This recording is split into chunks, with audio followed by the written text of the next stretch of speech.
हमारे समाज में सुंदरता को आमतौर पर चेहरे की बनावट, रंग, कपड़े या शरीर की बनावट से जोड़ा जाता है। लोग कहते हैं यह लड़की बहुत सुंदर है या यह लड़का बहुत हैंडसम है।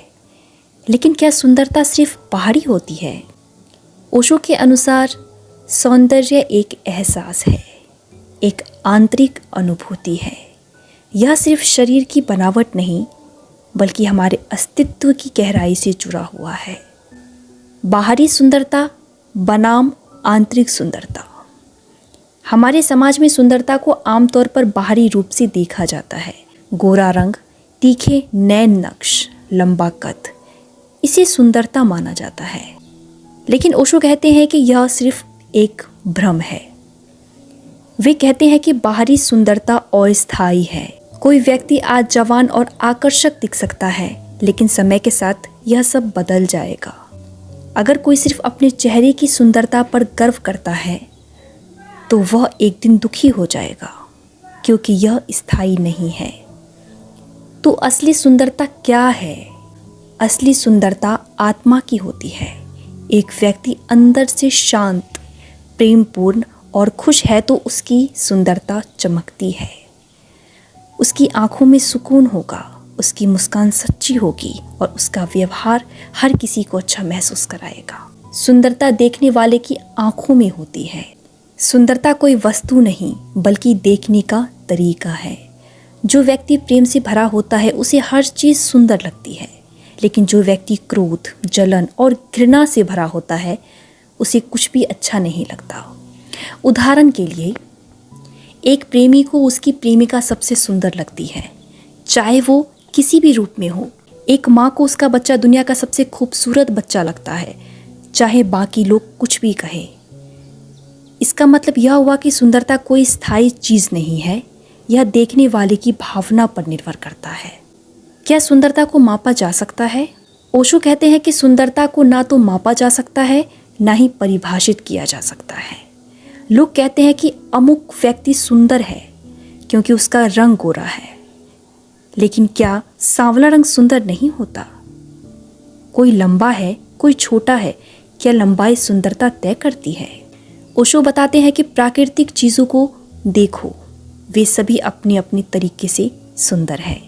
गुलाब का फूल सुंदर है लेकिन कमल भी सुंदर है।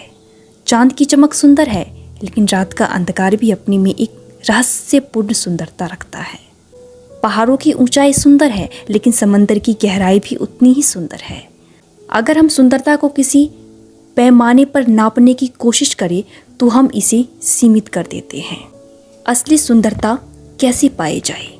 ओशो कहते हैं कि असली सुंदरता आत्मज्ञान से आती है।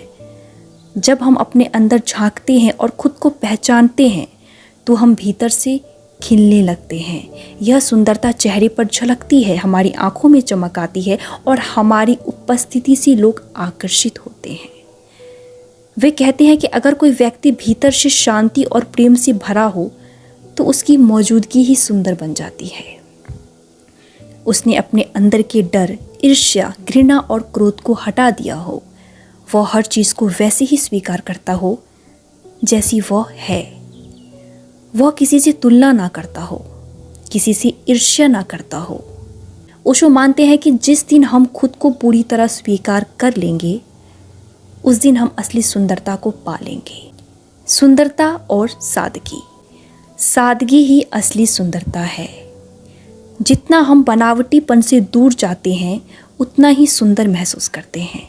जो चीज़ें प्राकृतिक होती हैं वही सबसे सुंदर होती हैं।